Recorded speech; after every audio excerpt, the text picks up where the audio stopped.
So here's my beautiful pumpkin patch. They've gotten bigger. Here's my only pie pumpkin in this pumpkin patch, but it's gotten bigger and it's doing pretty well. We really need some more rain to give these ones the adequate amount of water that they need, like just saturate everything. But I've been watering them every day or almost every day when they look like they need it.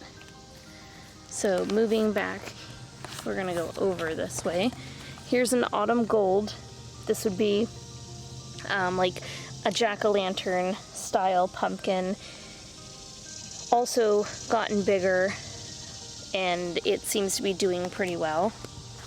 Moving over here, another autumn gold.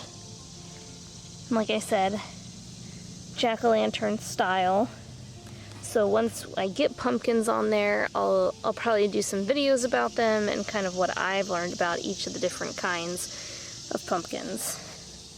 And here's my third and final autumn gold over here in the pumpkin patch. So this one's also doing really well. It's gotten a lot taller from when I planted it. So coming to its neighbor, we've got another Cinderella. Just kind of like in the other garden bed. It's still doing well, unlike the other one.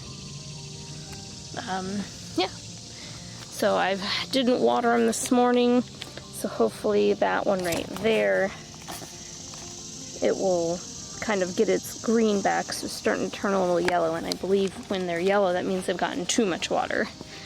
So this one was taking its sweet time, but we've got a new little leaf here, and then one starting here. This is a Cinderella also.